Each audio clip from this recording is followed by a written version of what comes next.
$4,200,331 US, leaving a deficit of $8,007,136. There is some confusion over the 9 million. The 9 million is an issue of timing. There is an additional payment which LEC has received from Jungle Energy in just slightly over $1 million, which when paid will reduce the amount, the cross-border amount from the 9 million to 8 million. In recognition of this challenge, LEC has since mid-2021 attempted to allocate 30% of the payments made by Government of Liberia to a separate account to accumulate to cover the cross-border debt and also to provide for security for CLSG. Currently, there is $2.5 million allocated. In addition, World Bank prior actions also calls for Government of Liberia to provide a separate $2 million fund for this purpose.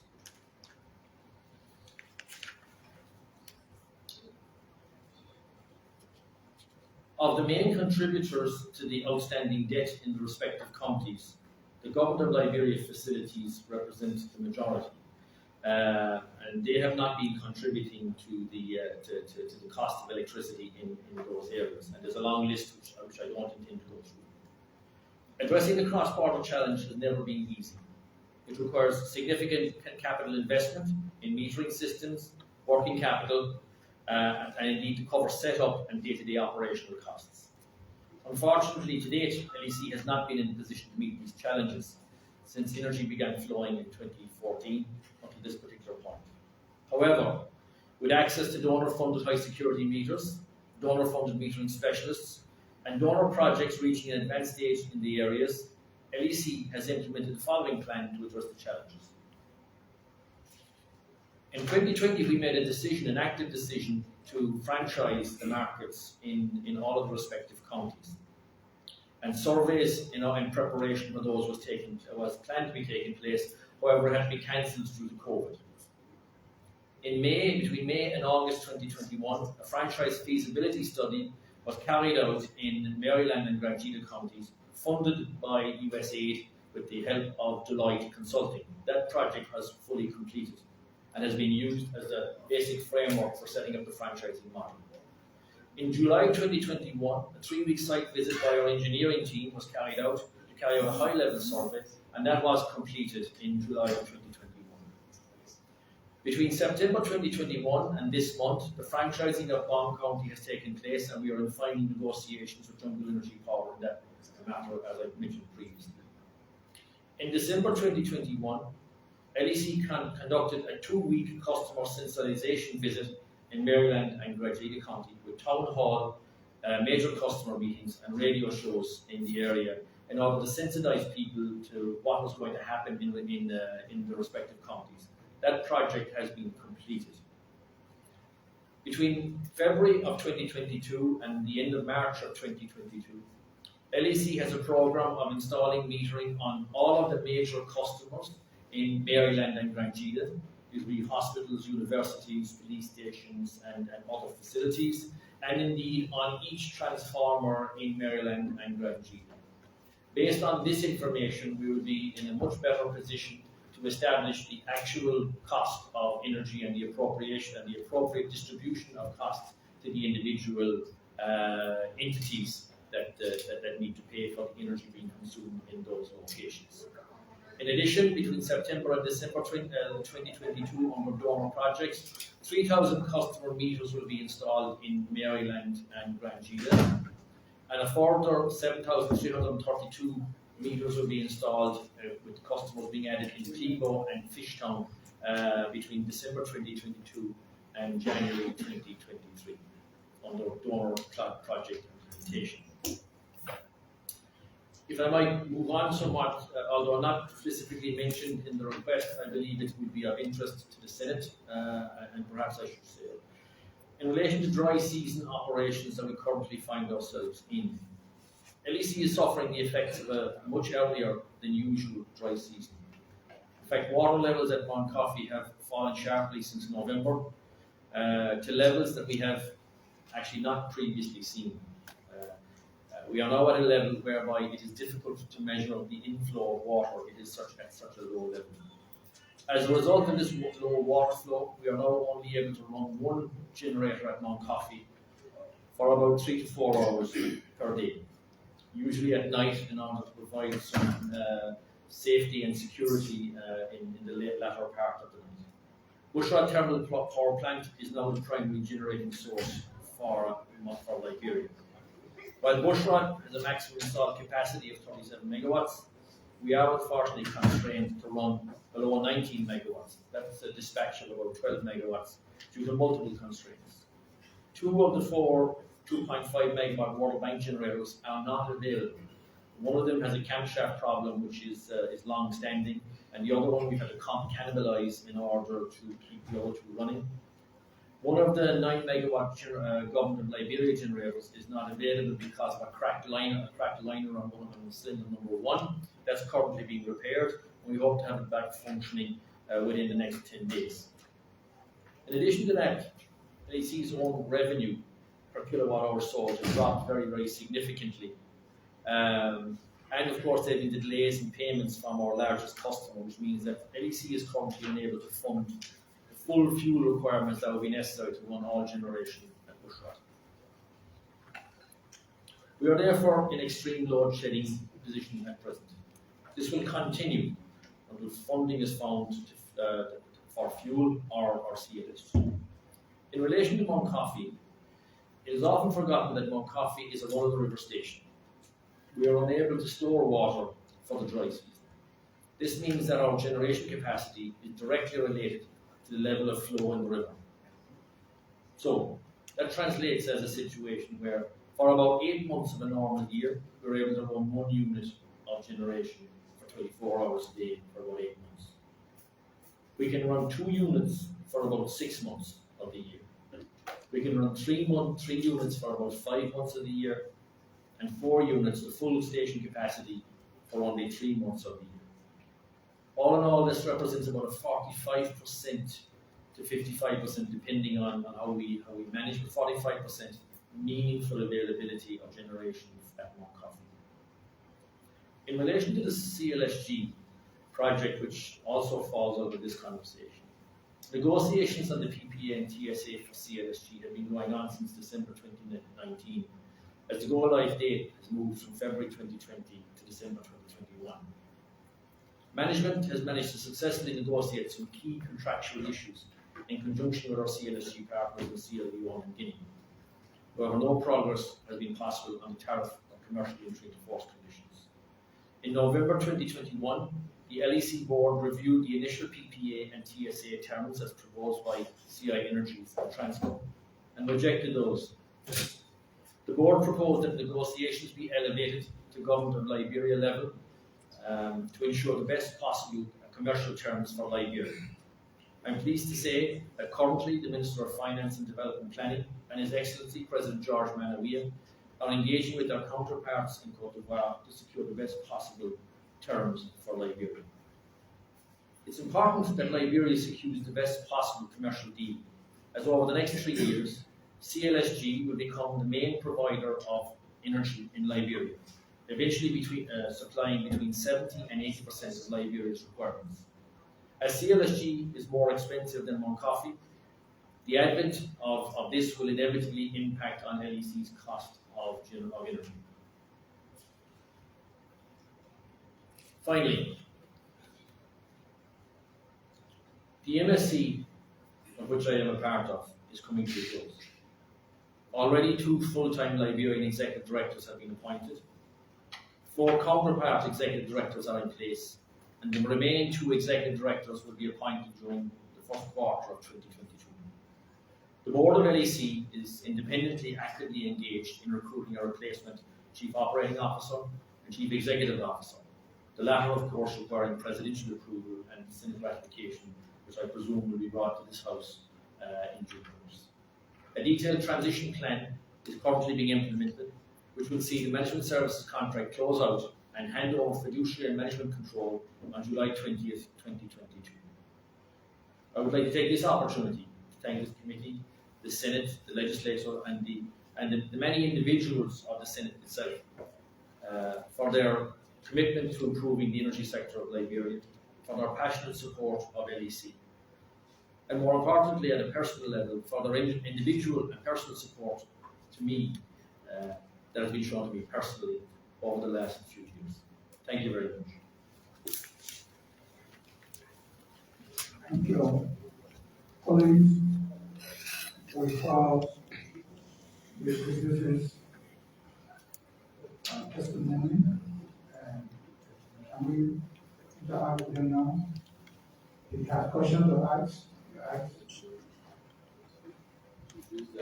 Mr. Chair, Yeah. thank you. Since we have it, the committee of the whole, document that was sitting, I would like to move that the start to engage with the management or the witnesses here before us.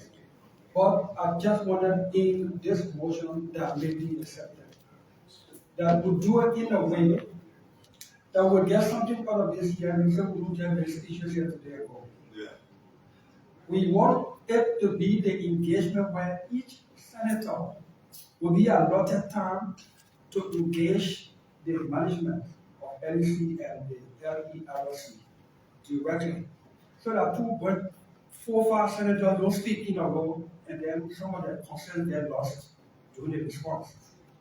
So if each senator will be allotted 5 minutes, 10 minutes, when it's done, the other senator come on so that we can have pointed direct engagement.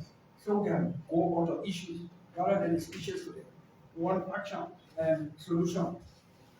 Thank you, Senator Dillon. We will give time to, because it's a serious issue. Correct. So that's why we came to sit there as committee of the whole. And so we'll give time to each senator to speak their will and to find the solution. Thank you. So, by the grace of God, we have it. Thank you. Yeah, some people might be on this. Okay, the chair. 15. Thank you very much. Regarding, After you, Mr. Dillon. I want to also thank the witnesses. Unfortunately, as my colleague raised, the witnesses read from statements that were not presented to us. So if we going back and forth, please bear with us on the issue of concern to us. First, let me ask the regulator. I see you have heard you indicating that bids are out and people are applying for Maryland, River G, Grand Island, not Lima, and Grand Island. I'm from the region. I'm aware that River G is not covered. So, what plan you have and there's a bid out when there's no electricity in River G? That's my one question. More to this, Mr. CEO, I don't know that's how you are called. Were you part of the development of the Mount Coffee plant? The technical advice that led to the development of that system? What is the total capacity of the Mount Coffee plant? And the situation that we are experiencing in Rubia is so serious. How do you think can it be mitigated? Because you have electricity in your house, you get it 1 hour, it goes for the rest of the day. And when you come back, maybe it's in the morning, Why you leaving going to job, and before you come, it's not there. What do you think? How do you think that problem can be mitigated?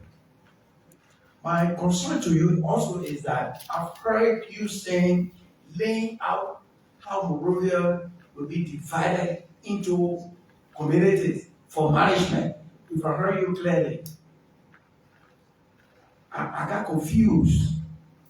Are you acting as the operator and regulator? Then, if so, what is the role of the regulator? If you are the one doing all that, are you all telling us that we need to revisit the law to see that there's no need for regulatory institution because government wasting money on all the. And one is becoming unnecessarily millionaire so that we can apply the money different ways.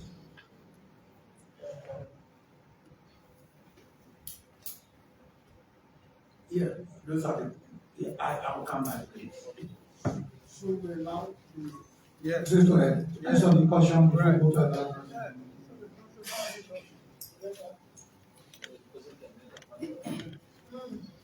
Yes, you can go ahead.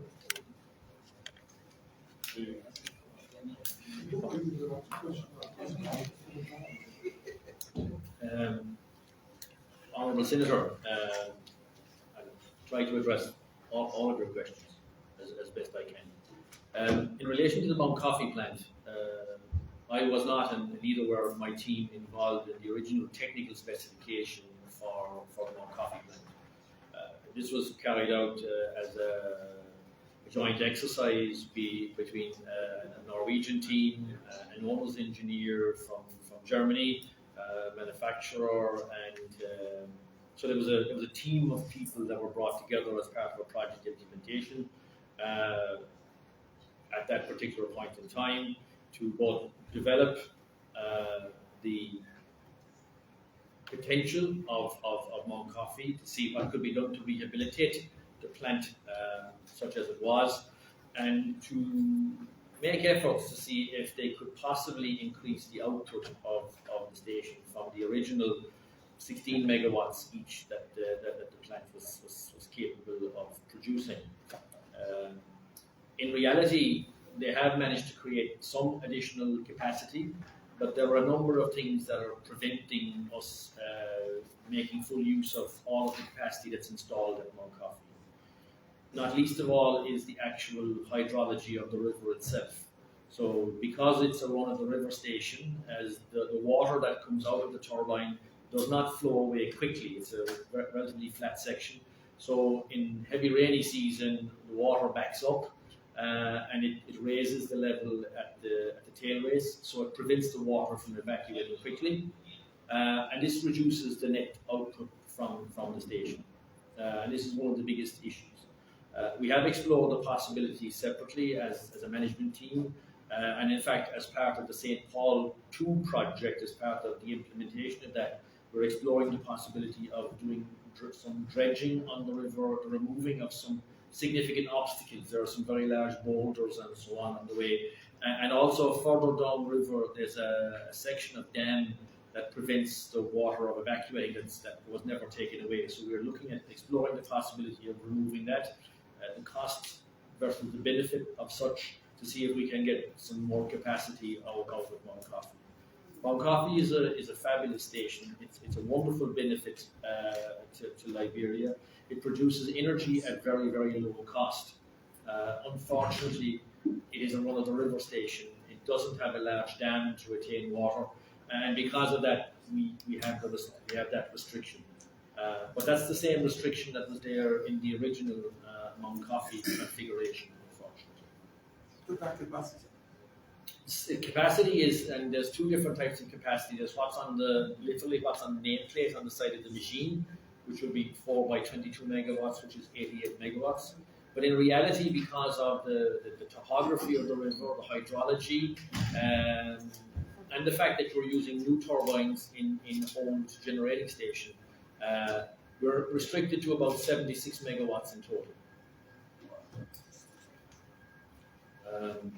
Now, prudent operating practice would suggest that one should never run all 4 units on full load. Because if you have a tripping on one unit, you could cascade trip all of the units and black out the city as a whole. So normally what happens is one tries to operate at a load that's where it would be about 60 megawatts or 65 megawatts shared among 4 units. That way, if you lose one unit, the other 3 units are capable of handling the load in an emergency situation. I thought it said the units were 8. Are they 4? 4. There's only 4. Only 4. Now, there are plans, Honourable Senator, under the St. Paul 2 project to add 2 more turbines at Mount Coffee of a similar size, but of a slightly different design. They would be a Kaplan turbine, which means they can run at much lower levels of load. So with much lower levels of water flow on the river, we can still continue to use them.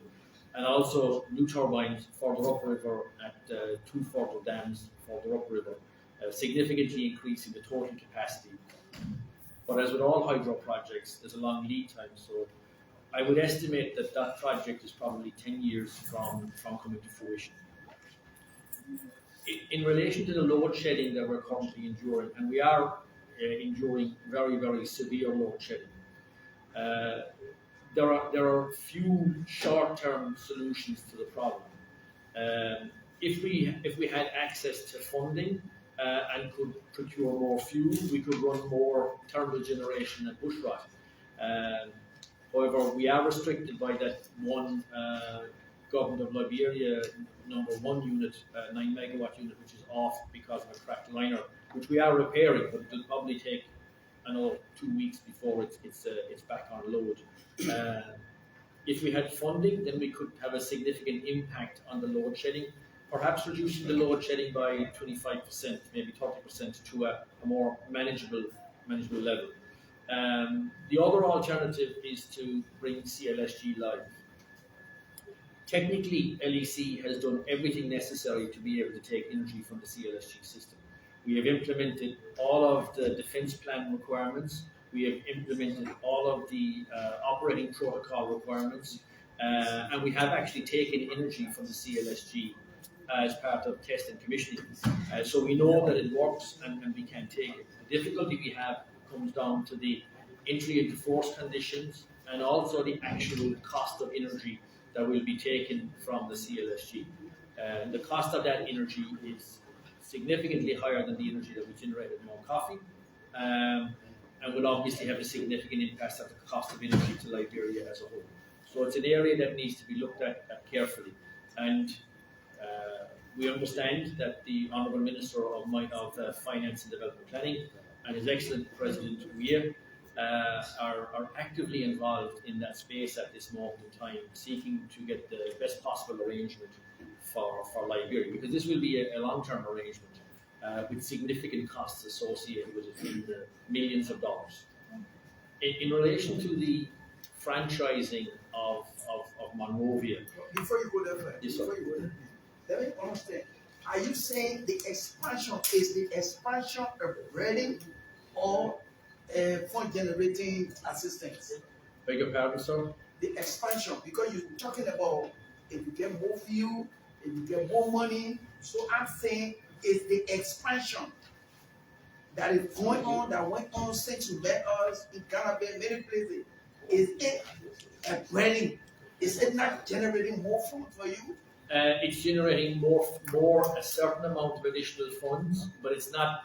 The cost of energy is still higher than the revenue from energy at this moment in time.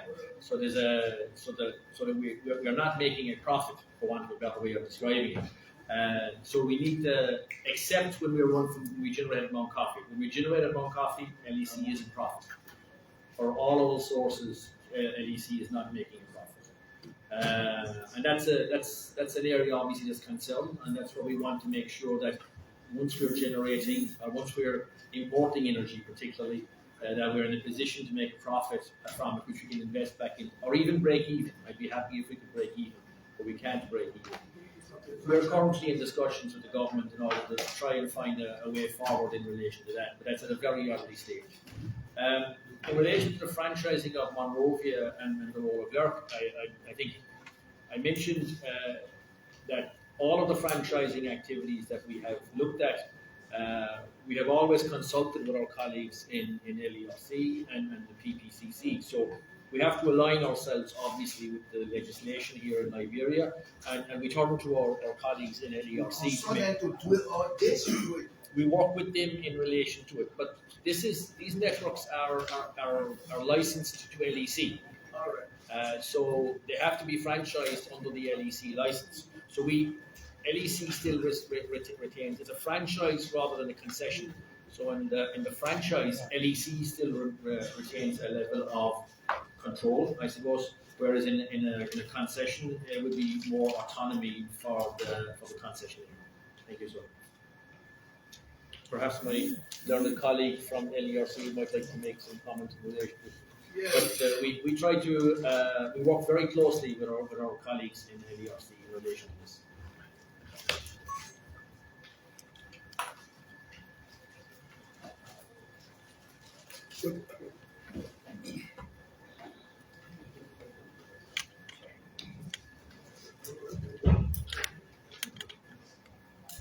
To answer your question, Senator Tikwa, the LERC works with the LEC to ensure that Monrovia is distributed, is open up for distributions to the private sector. In doing so, we have to take into consideration all the technical requirements that are necessary. Energy is not the same as telephone network, where you can have two commercial telephone companies in the same location. So to avoid, what we looked at is if to avoid any problems with the distribution network, we'll make sure that all technical aspects are taken into consideration. And that's where we gave LEC technical regulations to ensure that this is what we need to do to have distributions throughout the city of Monrovia. Yes, the issue of River G, our concern is that you cannot have distribution in Maryland and Grandier and go over River G. So we'll make sure that River G is included in the distribution network. And by doing so, that means all technical and electrical connections have to be put in place in River G. You can't go from Maryland, bypass River G, and then go to Grandier. All three counties have to be linked together. That's why we said River G has to be within the process.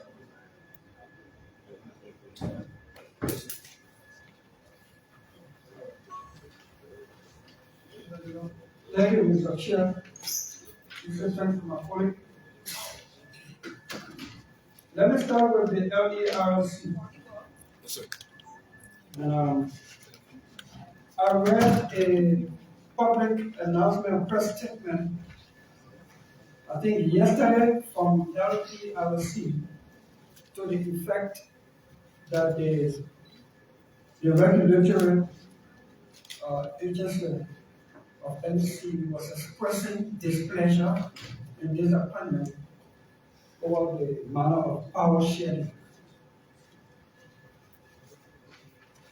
My pointed question is, when did the LERC pick this up? Because for about a month, the LEC have been the most massive public service institution in this country.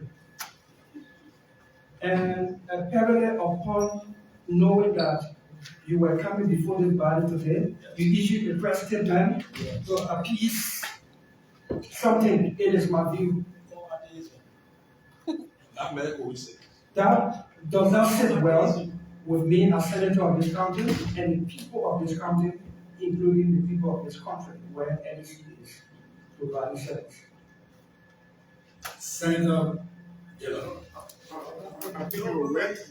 have to wait. are you finished? Oh, you got to finish? Yeah. I think you wanted me to Yeah, well, respond. I'm sorry. to that. Yeah, go ahead. And then I will pick up from it. I want to engage them one by one. Right. Yeah. It's not what you wanted me to do. Yeah, please do. Okay. Unfortunately, you may think that we issued a press release to appease anyone. No, we did not. Prior to issuing the press release, we wrote LEC expressing our concerns about the load shedding. It is our regulations that power sharing, load sharing should not go more than 8 hours. It continue to go more than 8 hours. But LEC came back with an explanation of why they will go more than 8 hours. As you heard Mr. Pascal, stated, so many factors are causing it. Equipments are down. Power plant is, yes, Mr. Speaker, yes, sir. let me restate what I said. This power sharing mess by NEC has been going on for more than a month. The power sharing mess has been going on for more than a month. On the eve of your appearance before this body, you issued a statement expressing concern. Is it deceptive?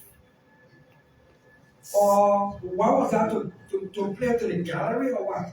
No, Senator, it is not deceptive and it's not to play to any dollars. That press release was issued on Thursday, last Thursday. Friday was a holiday, and we all got busy, and so Monday it was issued. On the holiday, there was power sharing mess. I understand. And we wrote LEC. We wrote LEC a letter. My question you haven't answered. Power sharing you started noticing it in the last few days? No, we've been noticing it, and Why we've been engaging. one statement on the eve of your appearance before this body? But maybe that's how you see it, Senator, but that's not the reason. That's not what it is? No, that's not what it is. Okay, well, we take it note so it can form part Just of take our note. our decision from this hearing. Like I said, this other hearing is not for making speeches, it's about getting solution to the issue. Let me go to the LEC management because I jotted down some points that I want to make sure I get clear. Mr. LEC manager and the management team, where is Marcoffin plant located? One, I can't even answer to that because I will ask the chair for us to do engagement interaction so we get clear answers to some concerns that we have. Where is Marcoffin plant located? And I know why I'm asking this question. So, Honourable Senator, I'm not sure exactly of the nature of your question. Physically, I know where Mount Coffee plant is, at the lower reaches of the St. Paul River, about 30 kilometres from Monrovia, in an area of relatively low waterhead, about 24 metres over sea level. So physically and geographically, I know where Mount Coffee is, but I'm not sure if that's the nature of your question, yeah, I want to Senator. know the location in Monterey. It's in Which the. township, which district? I'll just pop you out of my head. I do know the township, and we have dealings in the township on a regular basis. Okay, is it Arlington? No, What is it? You monitor that? Yes, sir. and unfortunately, I'm not familiar with all of the townships Okay, in so, Liberia. I want to assume you know what the mark of the plant is, but you don't know the area by name offhand. I do know The surrounding areas where the mark of the plant is. Are you supplying anything to those? No, we are not, Honourable Senator. Particularly the sections that are at the far side of the Spillway Dam But we do have a plan in place to extend the medium voltage network across the Spillway Dam. So the answer is no. No, at You this take point it in current time. from Mount Coffee in the Arlington area or no LEC there. You take it from there and bring it to the place. That's Okay, absolutely. we want to take note of that. Yeah. But second question, what can you tell me as a senator on behalf of the people of this county and Liberia in particular? What has happened to the turbine, one of the turbine at Mabang, at the Markov? What has happened to it? Honourable Senator, I think I briefed the House on this previously. Number one turbine at Mount Coffee suffered a serious failure on the stator winding near the neutral point of the unit. It's been investigated by the original equipment manufacturer. It's been investigated by experts from HOI.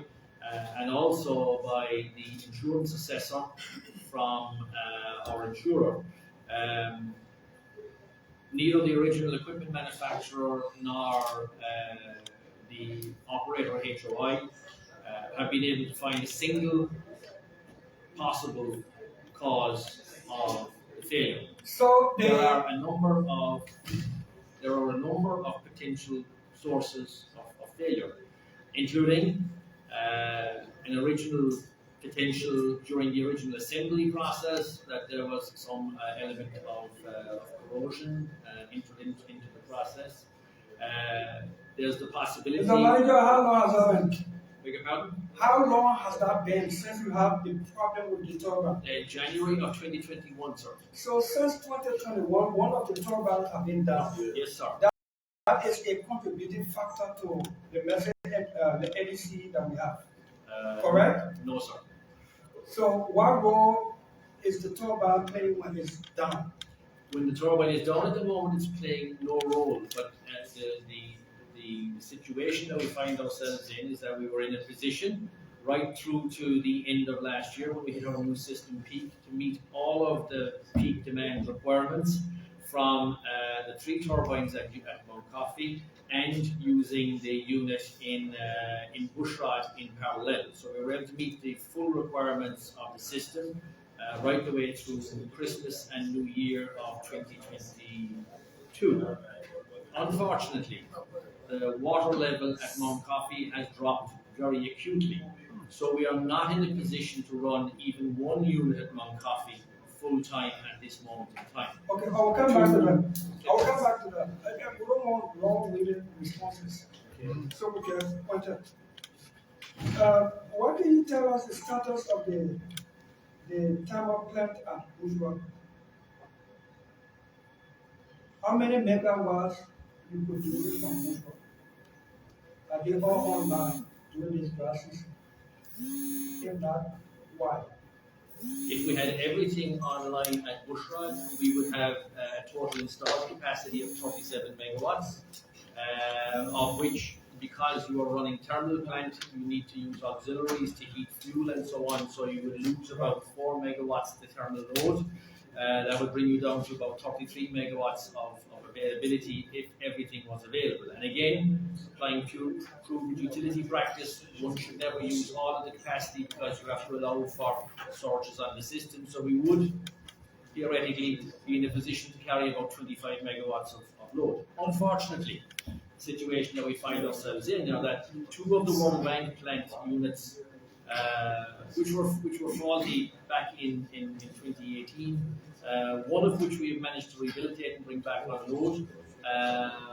And the other one had a major fault because in 2016 it was the blue oil pump was run in reverse and damaged the camshaft. And we have been working on that to repair that. Unfortunately, we could get no support from either the original equipment manufacturer or from the original contractor. So, Mr. Manager, you got one turbine down at the Mount Coffee, yeah. and then you have issue at the Bushwa. Yes, sir. Is that not a problem? Yes, sir. How long have you had this problem?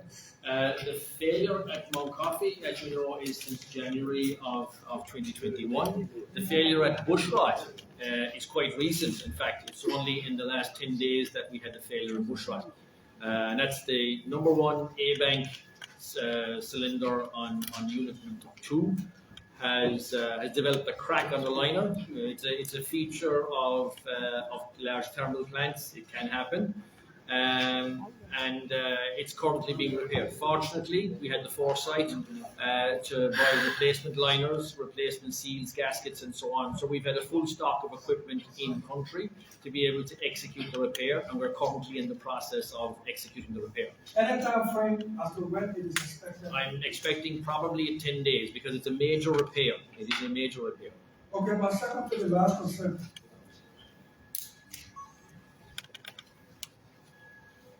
How many stock meters do you have currently in stock? New meters.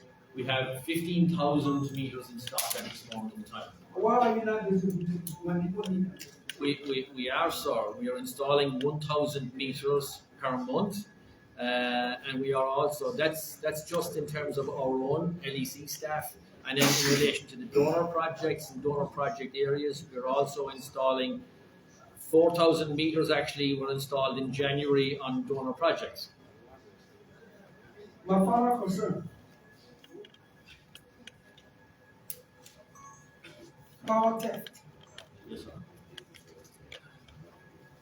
By the time, as a senator, I talk about power theft, my people say, well, you senator, do something about it. I have done something about it.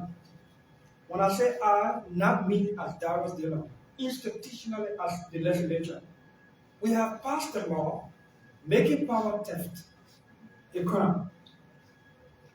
It will occur to me, either LEC and the executive are not making use of the law that we passed. LEC cannot say power theft is out there because there is no law against power theft. We have done our work. We have passed a law.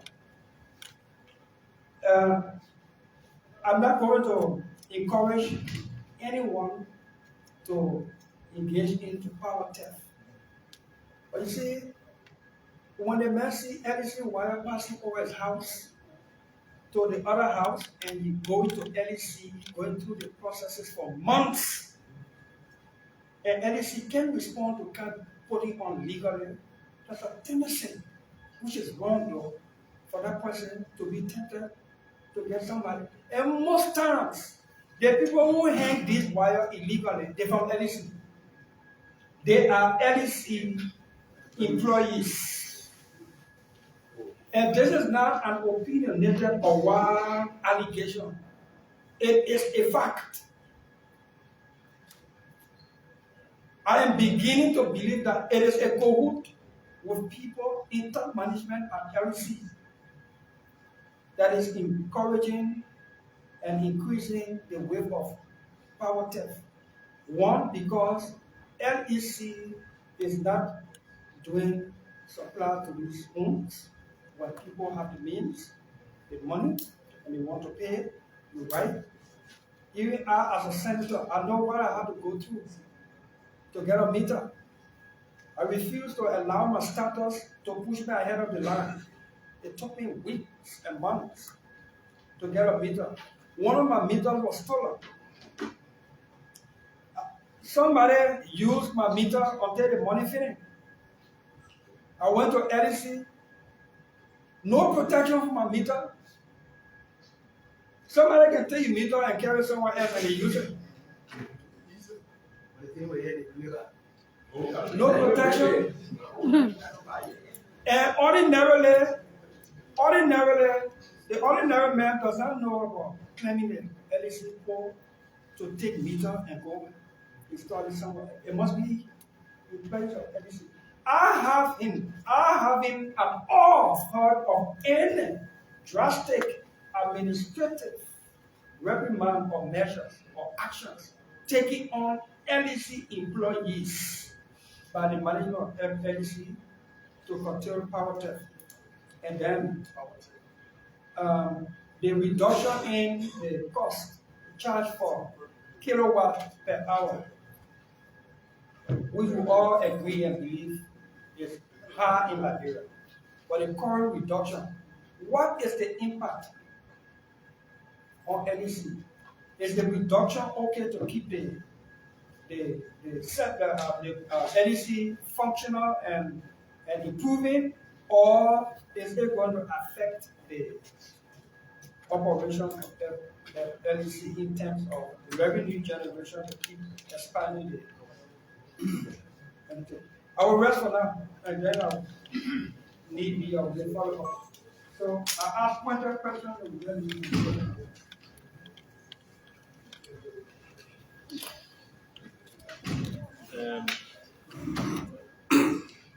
Honourable Senator, I think your last question largely features centres on the issue of power theft. And you've ranged over many areas, many of whom I share the same concerns that you do, as does LEC management. And in fact, as does the LEC union and many of LEC staff. You have mentioned that LEC staff may be involved in cahoots, I think is the word that you used. I think the word that we've tended to use is cartel. In a cartel, promoting illegal connections and advocating the bypassing of normal processes. Absolutely, there's no doubt that a certain amount of that is taking place. I would also say that the vast majority of LEC staff are honourable, hard-working people in their own right. They want to get a fair day's pay for a fair day's work, and they don't want to be involved in these type of activities. However, a small number of, for want of a better way of describing it, rotten apples can be seen to rot the entire barrel, or at least give the entire barrel a bad name. We have, at this moment in time, and unfortunately I wasn't prepared for this question, but I'm working from memory, so you'll forgive me, Senator, I can give you more detail separately when I get back to the office. But at the moment we have something in the region of 50 individual legal cases associated with prosecutions for power theft. They are currently working their way through the judicial system here in Liberia. We have 2 individuals who have been incarcerated on the back of the power theft legislation. So I would have to say that I would have to congratulate the House here and the members of the Senate and the judiciary and so on as a whole for passing an excellent piece of legislation. I would also say, yes, that it has taken us a long time to make this legislation effective on the ground, but it is quite effective on the ground at this moment in time. We have identified a blocker, and it is within the judicial system. And I'd like to, at this point in time, acknowledge the excellent assistance of the Minister of Justice, who has allocated a special prosecutor to be able to assist in the prosecution of power theft cases with the express intent of trying to move these through the court system more quickly. Are they moving as quickly as we would like? Absolutely not. We would like to see these being prosecuted much more robustly. As you will appreciate, Senator, the possibility of a sanction or a penalty in the future is much less impactful than the knowledge that a penalty or sanction will affect one immediately. And that's true in all walks of life, including in power theft. So I think the fact that some of the prosecutions aren't coming to fruition just yet is probably emboldening a certain sector who feel that they will still get away with it. That's not the case. We have a very active, if small, specialist team who are in the field dealing with power theft, and they are very, very successful. And they are very good at garnering evidence which is necessary in the prosecution of these cases. In fact, the board of LEC has taken power theft so seriously that a subcommittee of the board has been established, and that subcommittee has been active in the field, looking to establish what they believe to be the root causes and to provide guidance to the management of LEC in relation to how power theft can be better dealt with. In relation to your stolen meter, Senator, if a stolen meter is reported to LEC, and I'm not saying that every stolen meter reported to LEC is appropriately dealt with, but if it's reported to LEC, we have a facility on the system to block the meter, so the meter cannot vend on any other location. So anybody stealing your meter and taking it and installing it in any other location, once the meter is reported, we can block that meter and make sure that it no longer vends. So it's a useless piece of equipment to the person who steals it. And we have quite a number of meter thefts, albeit significantly reduced in the last maybe 2 years over what we had experienced in 2018 and 2019. It still happens, unfortunately, but it's less frequent than it was. In relation to the taking on of LEC staff and dealing with aberrant LEC staff, I suppose perhaps we are doing that less publicly and less in the public eye than maybe we should. But all in all, over the last 4 years, about 15 different, and I don't have the exact number, but I can get it for you. About 15 staff have been dismissed from LEC for engagement in power theft activities. And in fact, we are elevating that to the next level. Where in consultation with our legal advisor, we are looking to take not only criminal prosecution measures against those individuals, but also civil prosecution measures for damages to the company associated with this. The benefit that civil prosecution has is that the burden of proof is less, but also there can be attachment orders that are placed on the back of a civil prosecution, which means we can garner assets of the individuals involved and look to recover the losses to the company on the back thereof. So this is an area that our legal advisor has expressed a belief that this is a direction that we should follow. In relation to the new tariff structure and its impact on the profitability or viability of LEC, I believe that the honourable members of the Liberia Regulatory Commission have applied a model to this, where they've looked to develop a cost-reflective model of the cost of electricity in Liberia. And with the best intention in the world, they have looked to optimize the benefits to the customers. I think with the vision that a lower tariff would attract more customers and would be beneficial to Liberia and LEC as a whole. We're in the early stages of the implementation of that just at this moment in time. Much is dependent on the ultimate cost of energy from CLSG. And if we can get the tariff that we're looking for CLSG, then I believe that the combination of an appropriately aggressive tariff from Côte d'Ivoire, the combination of a reduced tariff as prescribed by LERC, will be hugely beneficial and can see an explosion in demand and connectivity within Monrovia. However, we're only into the first month, just moving into the second month of implementing the new tariff. We're unfortunately currently in a situation where we have very substantial load shedding, so our figures are significantly distorted at this moment in time. I believe that given another probably 2 months of data, we'll be in a better position to advise the House on the impact of the new tariffs on the viability of LEC as a whole. I think it's also worth noting that Liberia is the only country that I'm aware of in West Africa where there is no subsidization of electricity in the market. So if you look at the costs of generation in Côte d'Ivoire and so on, which we have access to, and look at the tariff that is retailed to the normal customer, the tariff is actually below the cost of the energy itself. In fact, the tariff to the normal customer, or the average customer in Côte d'Ivoire, is less than the tariff that's being charged to LEC.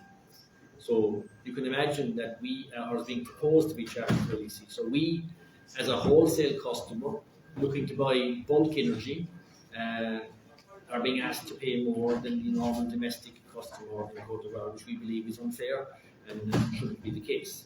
It doesn't make normal business sense.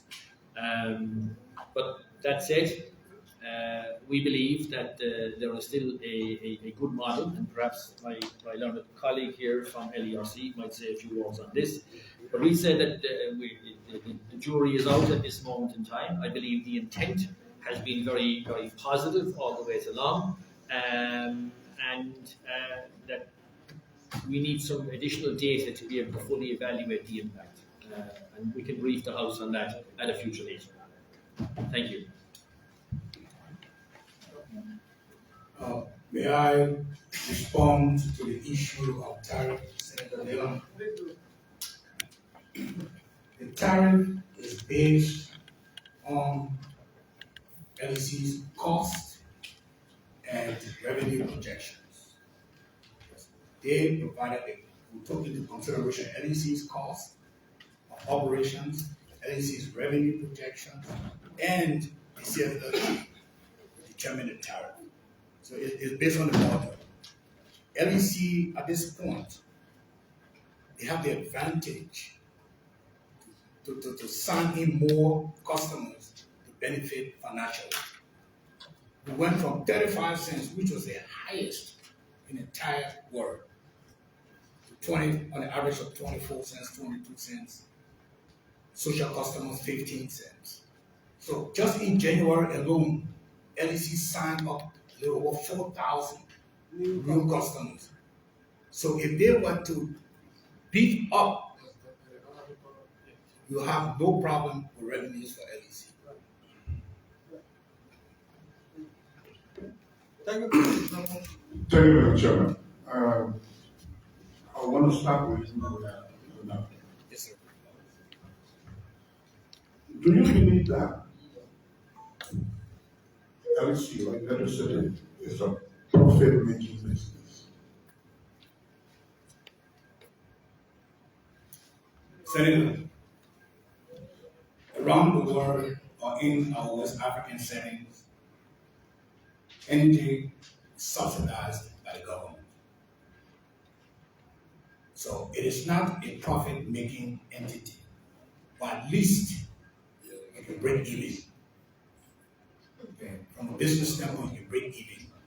You cannot operate with 67% loss and expect to be in business. Only So if I may ask, all developed nations, when private entities run electricity and run their company and make money, how do you refer to it? But that's privatization, Honorable Senator. Okay. If LEC were privatized, that company would be inclined to run the company properly to make profits. Because if you don't make profits, you don't survive. Are you saying that LEC is not run properly? I'm saying when you run an entity,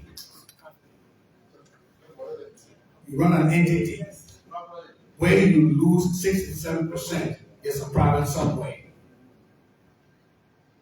What is that problem?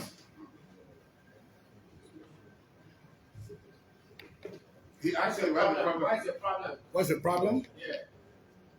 Too many problems in the management of LEC. Such as you have lack of meters, lack of transformers, but most importantly, the energy sector is donor driven. Okay, so I think maybe So let's get our.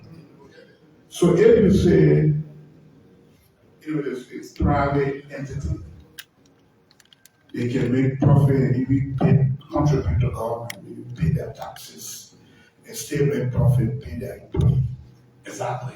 Now, you are close with a responsibility to give private people lessons. Am I right? And we are working towards that. Have you given some of them lessons? Please answer the question. Oh, okay, I'm sorry.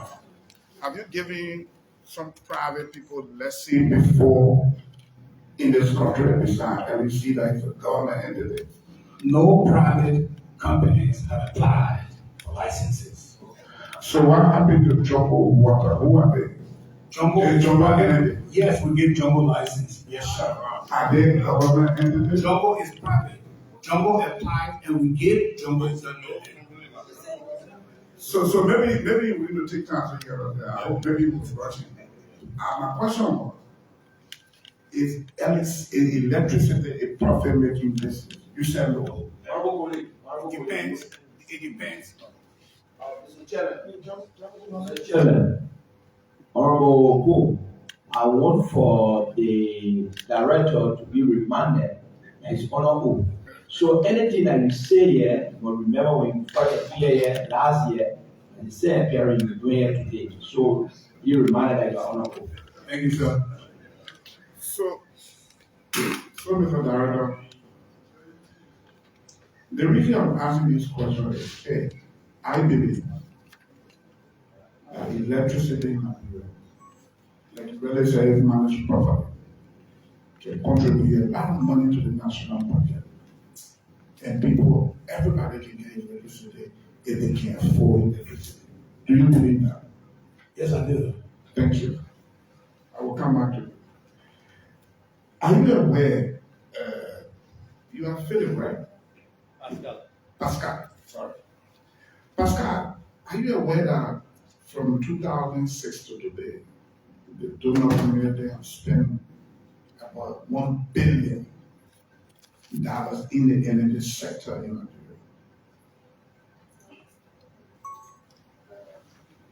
Yes, Senator, 900 and some odd change. Almost $1 billion. Almost 1 billion, yes. Looking around you, managing the sector, do you see the $1 billion ever? Are you seeing it? Is it working? Yes, actually, Senator, and it possibly is more obvious to me than it may be to others. $400 odd million invested in Mount Coffee. One might say that was an exceptionally high amount of financing to put into a 76 megawatt hydro station with a load factor of probably 45 to 50%. But the reality is that when Mount Coffee is generated, it is providing extremely economical energy to Monrovia. And there are projects like this that are being undertaken the world over, which are seasonal in their nature, but are there to provide very, very economical and renewable energy to the grids as a whole. If Mount Coffee did nothing else other than offset the need for the use of hydrocarbons. Okay, so I want you to make a question straight. Yes. And that just because a lot of people have questions. Sorry, yes, but when I can see, and I think I mentioned in my presentation, that the cost of connecting each individual customer to the grid is about $900. That includes the building of the medium voltage grid, transformer, low voltage grid, on the poles and so on. So for every 30,000 customers that we connect, it's about $27 million. So very, very quickly you can look at that and see how that multiplies up to connect. Okay, so let me get back to it. The question to both is LEC a state-owned enterprise like LPRC and NBA? LEC is owned by the Liberian people. It's owned by the Liberian government. It's state owned. a formula as to the structure of the entity? Because I'm aware there is a formula, whether you are aware, the managing director and deputy managing director. You go to LPRC, you see the same thing. You go to Freeport, you see the same thing. And most of the state-owned enterprises, unless LEC, there are a lot of CEOs, a lot of CEOs, and these CEOs are meant for them to be paid very high money by World Bank, and most of these money are loans that we are taking from the World Bank. Are you aware of that? And why is it their structure is different from all other state-owned enterprises? Can you answer that? Honorable Senator, I don't think I can give you a definite answer for that, but I can give you what I think. If you want me to be candid, Yeah, go ahead. corporate governance is something that is not functioning in our public sector. LEC's board or LEC's management is not accountable to LEC board. You follow me? When you have an entity where the board of directors don't have any direct control over the managing directors, you're going to have a breakdown in corporate governance. LEC, I don't know how LEC's contract came out. The other state-owned entities you're referring to are not being managed by independent managers. They're being managed by people that are appointed. So until we can have an LEC management that is accountable to the people that bring on our problems. So I don't know how LEC was structured. I don't know. But that's what it is. No, information, you just say information. Yes, sir. For you to say you don't know how LEC was structured, I think that is a bit unfair. We are aware, like either you or someone said that LEC was the current arrangement is donor driven, right? Somebody indicated that. I said the funding of LEC, the energy sector, I said, is donor driven. Yeah, so it is a special arrangement. We didn't confirm Mr. Pascal here. Pascal was not nominated. So there's a special arrangement where donors are infusing money in the energy sector, and because of that, there's a special management contract, which is completely different from the way how other state-owned enterprises are being governed. So it's a special case. In the context of this special case, we have to now discuss and clearly establish as to whether this special case arrangement with a management contract is benefiting the country or not.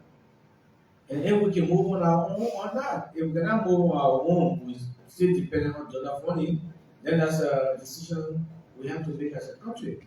But it's a special case. So nobody can say we don't know. We are aware that because of donor funding, we have to accept a management contract that makes the board, that makes the management team not to be accountable to the board. That's the problem. So when you speak to the problem, you should be speaking to the problem with authority because you have full knowledge of what is happening in the sector. So I just thought to provide that. So Pascal, will you put some of us? Thank you, sir. Pascal, I want you to answer that question too. I see a lot of executive, chief executive for this, executive for this, executive for that. Is it meant to accommodate friends, or they are actually a functional position that you want to? Honourable Senator, first of all, I'm saddened that my honourable colleague is unfamiliar with the structure of LEC, and also that he's unaware of the accountability that the management of LEC has to the board of LEC. In fact, the Honourable Chairman of LEC, Moni Captain, has on many occasions stressed the fact that the ultimate authority in relation to matters relating to LEC is the board of LEC. And we in the management of LEC are absolutely 100% accountable to the board of LEC. And in fact, all procurement decisions of any large significance, all major decisions that are made by the company are ratified by the board of NEC. So when it comes to issues such as the PPA or the TSA and the signing of any of these will be voted on by the board of NEC. The decision will be binding, and the signing of any contracts associated will not only be signed by the chairman, but also by the Minister of Finance and Planning and the Minister of Justice, who are members of the board. So there's very strong governance. I understand. My question straight was, there are structure Yes. in the SOE, state-owned enterprise. Most of them are managing director, deputy managing. When you got a managing director or other person, deputy managing director of operation, deputy managing director. In your case, it's different. It's supposed to be in the LEC Act. It should be there. LEC used to be managing director, deputy managing director, and the law stay on the board. LEC is the managing director, the deputy manager. What change it? What authority have you to change it from managing director to chief executive officer? Yeah.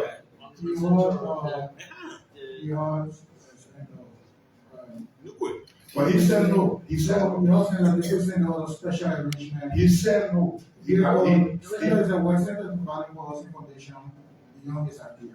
I agree with you. But I'm also saying, when the senator said it, he said no. He said, LEC, he sat in there and Cody don't even know, Cody said that they are governed by the board. Every decision they make is by the board. So it means the structure is intact. If the structure is intact, then what changed from managing director? So you just need the structure that you have there and you're well. Well, you know, there are a lot of executives. You got executive for operation, executive for generation, executive for transmission, executive for too many executives. Plenty of executives.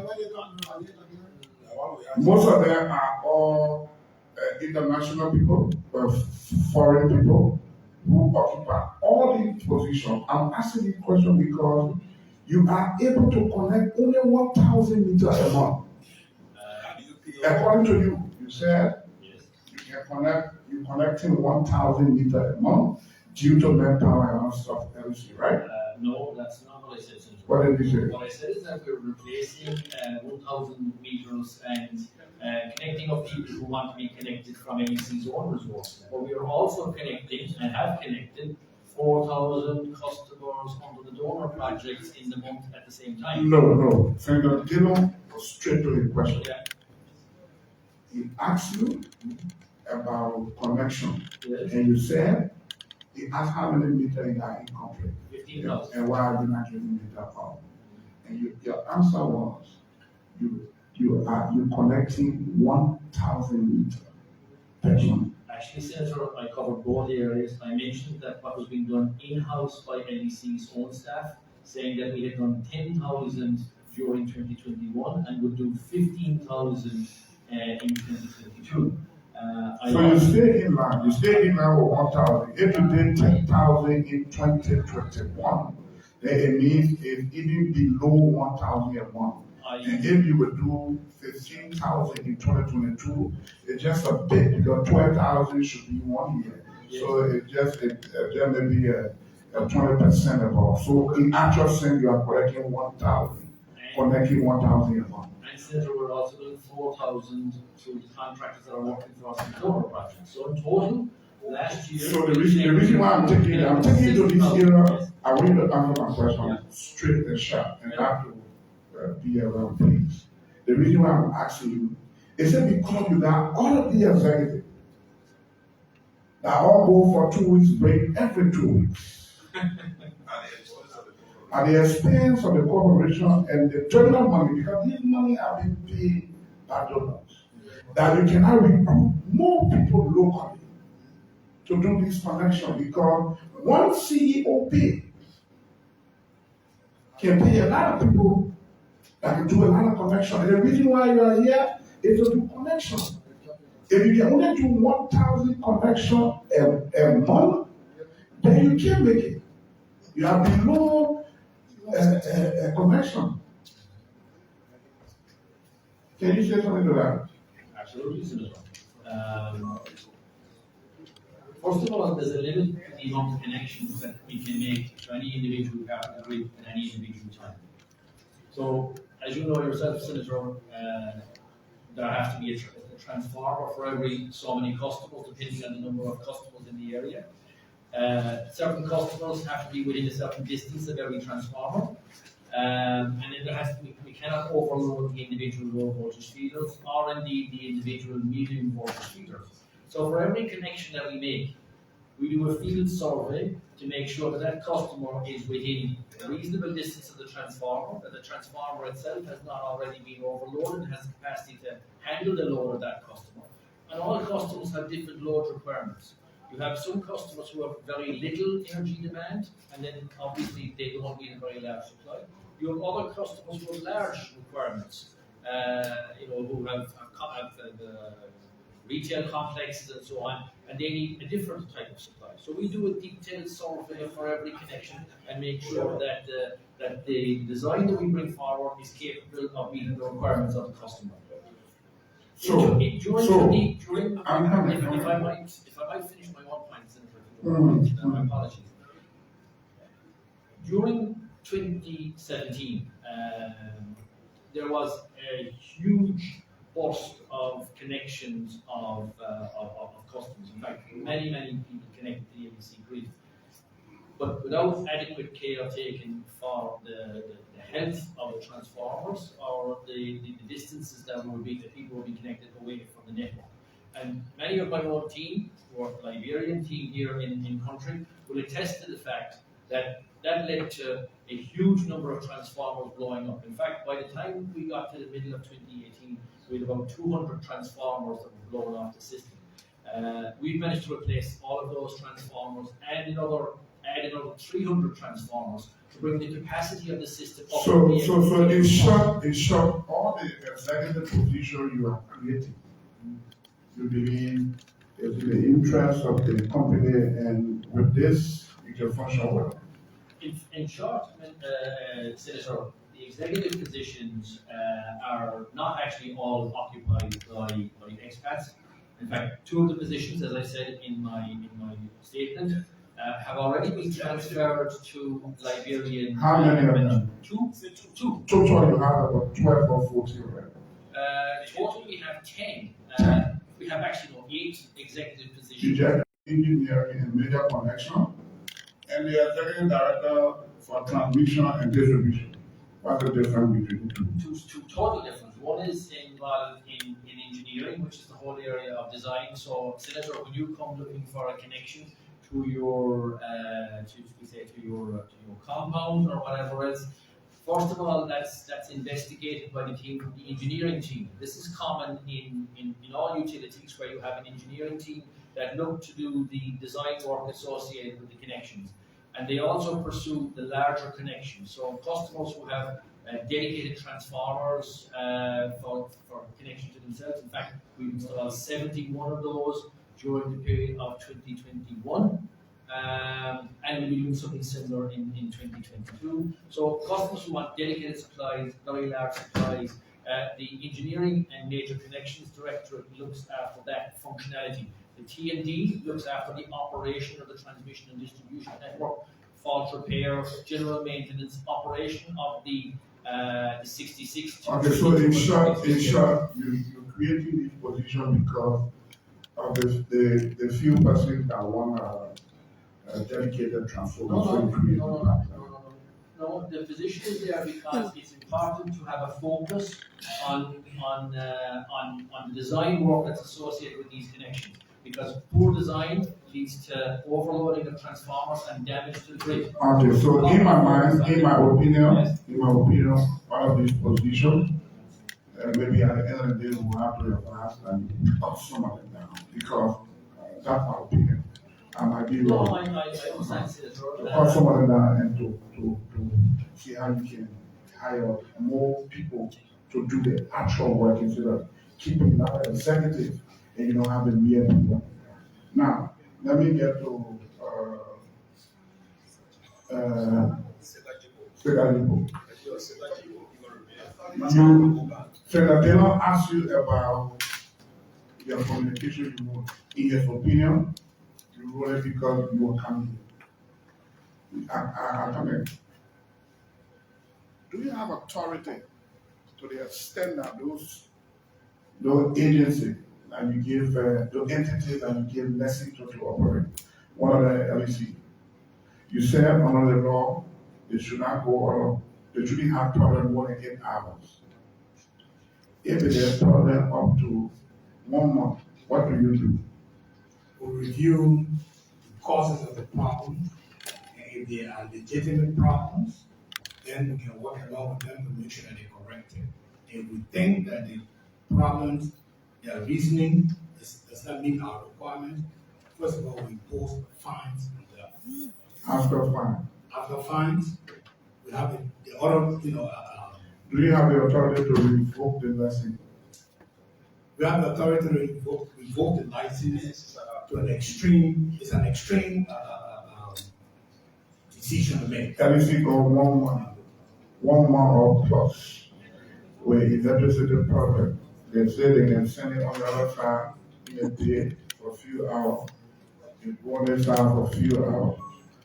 Why are you doing to work along with the guy know you find it yet? We here and far away. Why are you doing it? Is it that a problem in general and you're working with them to solve it? And if so, when do you think we can have the solutions in place? But we are hoping that we'll have solutions in place within the next 10 to 15 days. LEC has told us, or told our technical team what the issues are. So I don't have a copy of the communications. But we wrote to LEC specifically to underline why we have these long outages. And they gave the reasons. Water. No fuel. That leads to my question to you. Is it the first time for water to go dry, or is it every year thing? Honourable Senator, no, of course, it's not the first time that water goes down. The St. Paul River is a seasonal river, so we have a rainy season and a dry season where the water fluctuates in the river. So knowing that, my question is answered. It's not seasonal thing. Every dry season you experience it. That's the question I wanted. If that is the case, what are you doing to avoid the next time? Because every dry season, if this will be happening, then it's a serious problem. These things cause people to die in hospitals. Somebody on surgery, they never feel it go. And if there is no standby generator, that person dies. So a lot of people are losing their lives because of electricity. So what are you doing so that next year we don't experience this kind of thing? The expectation has always been, Senator, that the advent of the CLSG line would provide the bridging to facilitate the capacity. Thank you. However, the board of LEC has elected to refuse the offering as it is at this moment in time. And until such time as the board makes a different decision, then we're not in a position to proceed. So to solve that problem now is to get to the CLSG grade, right? It will solve, it will indeed. Now the affordability is a significant issue, obviously, in that context. So I listened to you say the cost of the CLSG electricity is very expensive, more than what we generate at Mount Coffee. Yes. But you've been selling electricity 35 cents all through, to the extent that you just dropped it to 22 cents lower. But the cost of the electricity on the CLSG now is 11 cents plus 2 cents. Sorry, wait to finish the sentence. Am I correct? No, Senator. Okay. What's the cost? There's a number of issues in that space. For starters, we don't know what the actual tariff from the CLSG will be in the PPA or in the Côte d'Ivoire will be at this point in time. They haven't presented us with the tariff. So if you don't have the tariff yet, why are you concluding that it will be more expensive? Senator, because it was 11.36 cents in 2021, which was based on their 2019 outcome. 2020 outcome. The 2022 will be based on the 2021 outcome, during which period they suffered the same issue that we're currently suffering with Mount Coffee, where they had no hydro generation, so they had to use much more thermal generation, so their weighted average cost of generation will be higher. So only the last price I gave you is around 11 cents. Yeah, 11.5, yes. 11.5 plus 2 cents for the. Actually, the TSA is not 2 cents. It's a capacity charge of $167 per megawatt reserved on the So system. when you break it down, what's the maximum? About 298 cents. It depends actually on the load factor of the system. With a 25% load factor, it's about 8 cents. So assuming that the cost of About 8 electricity cents. from Cote d'Ivoire Yeah. will cost us 14 cents, considering all. No, and 11.5 plus 8 will be 19.5. Plus then you have 5% technical When you say loss. plus 8, what do you mean? If there's a 25% load factor on the system, then it equates to about 8 cents per kilowatt hour for the transmission service agreement cost. Our proposal is that we would lock in and not at a capacity charge, but at an energy charge of 2 cents per kilowatt hour. And at that level, then we believe it's affordable to NEC, and that's what we're proposing. I'm not understanding.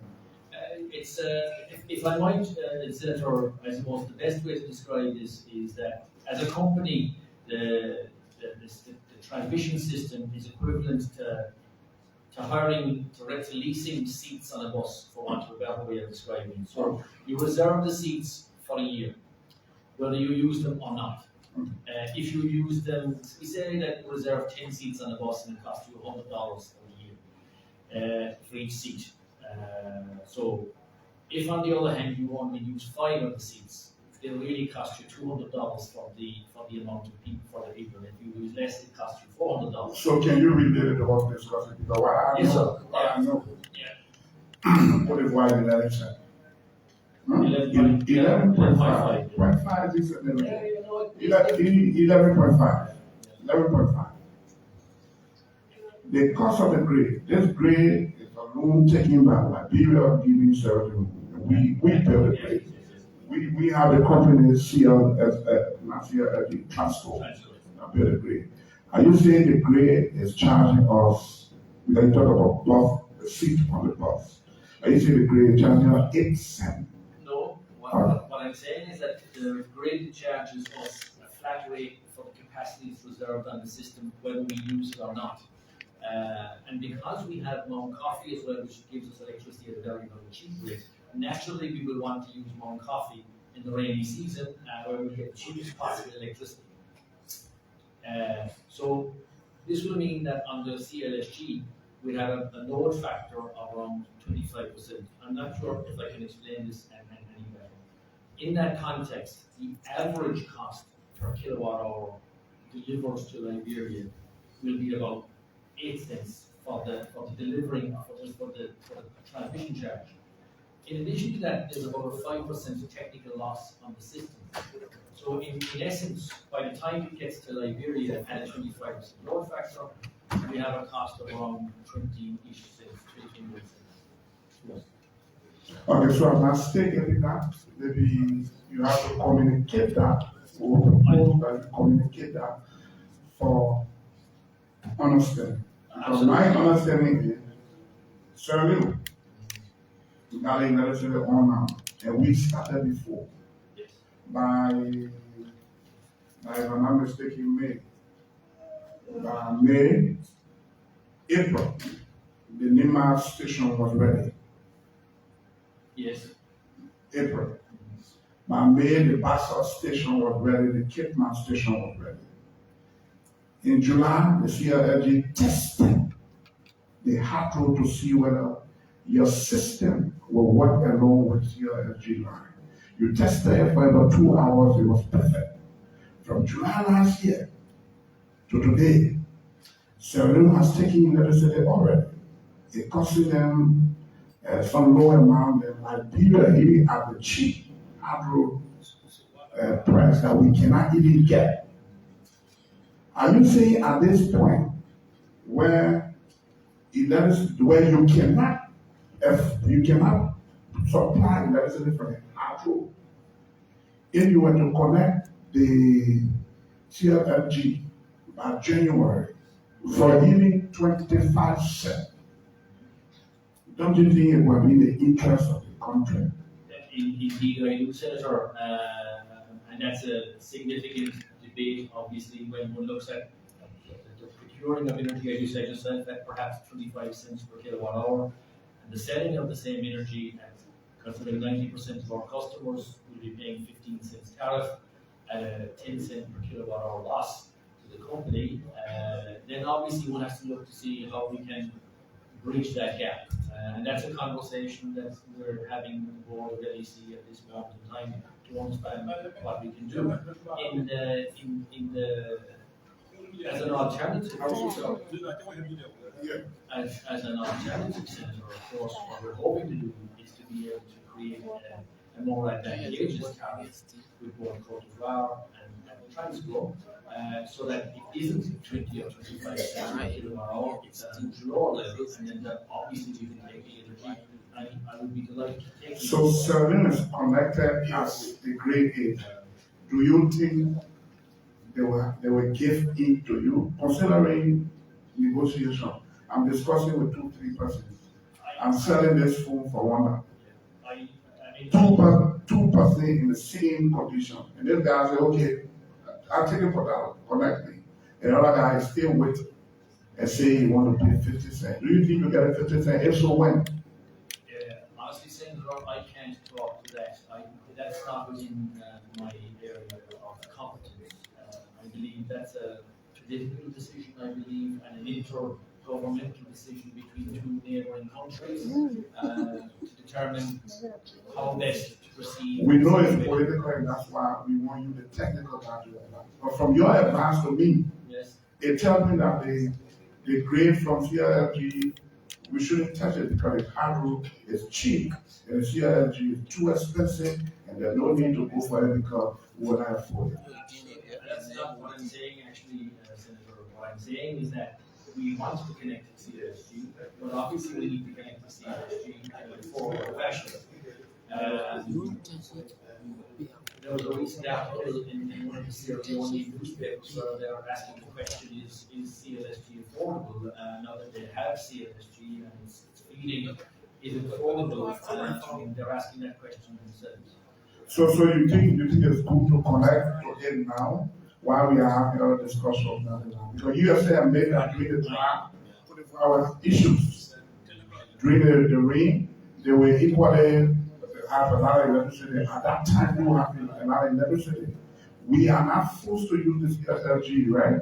So during the rain, we can use the hydro, and during the dry, when the hydro, with no water, we shift to the SLG. What we use is what we pay for. So the dry is running out. People are suffering. People are dying. No electricity. The few are in the room can afford generator, but there are a lot of people who cannot afford it, and they need it. What would be your advice to the board, to us?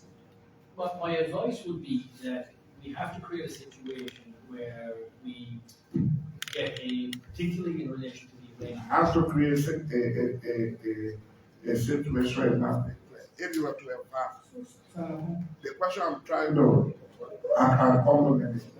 the question I'm trying to pose to you is this: in the business of governance, we are the board of directors. We are the board of directors. And so we are the policy maker of the government. We created LEC and we can undo LEC today. Now, if you were to advise us now to solve the electricity problem, we have the CLFG line right there. It just 200. 2 minutes. Electricity is everywhere in America. What would be your advice? What can we do now to get electricity tomorrow? Thank you. We will have to be successful. Chairman, say you had a list. Senator,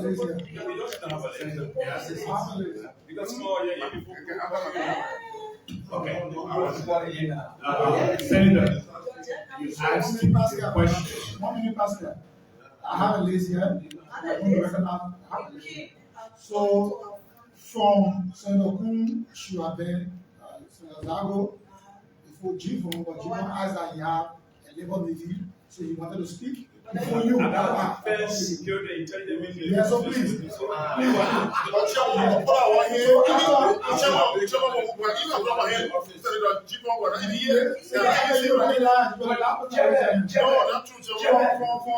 Stevie is you. So after please. So please, Zago State is the one that you want to state because he asked for a meeting, please. The people that said on him are So that's the place of the country. So why you do it?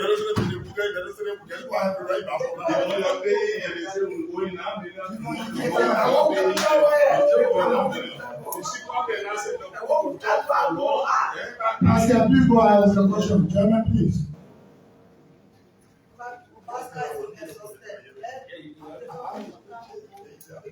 Senators, I'll report in. I'm bound by certain legal requirements, one of which is that I cannot get the company LEC to enter into any form of contract where we are not financially capable of meeting the requirements of that contract. My fiduciary responsibilities do not allow me to enter into such an agreement. At this time, LEC is not in a position to meet the requirements of underwriting costs associated with connecting to LEC on an ongoing basis, or even on a startup basis. This decision, however, can be made at a higher level. And in fact, in any case, in the context of LEC's governance, all decisions of this type are made by the board of LEC. So they will be referred to the board of LEC and have already been referred to the board of LEC. At which point the original submission was rejected by the board of LEC, with a proviso that the government, and through the offices of the Honourable Minister of Finance and Development Planning, would engage with his counterpart in Côte d'Ivoire to attempt to get a better arrangement for LEC. At this stage, the matter is with the board of LEC, and I think perhaps the board of LEC should be here to answer at that particular point. So in short, you cannot answer, can I advise? Can I advise? Senator Smith? Thank you, Mr. President. My questions and my concerns would be two categories. So first, they go to the LEC management and then the regulatory commission. How many years we have been operating?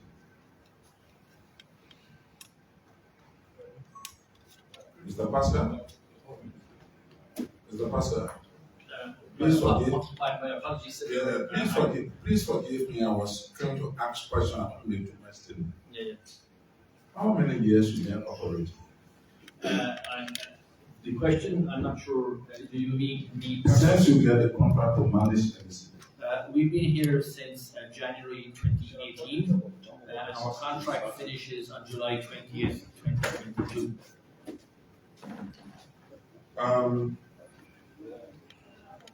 Can you give me 3 reasons? But first, let them do this. Annually, how much do you spend on salary for the expatriates you have?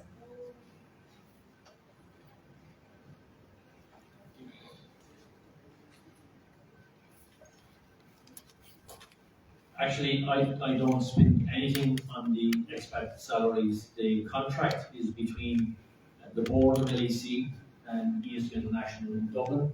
I don't have access to that information, and I'm not privy to that information. So that question should be raised with the board of LEC, and I'm not in a position to answer that question for you.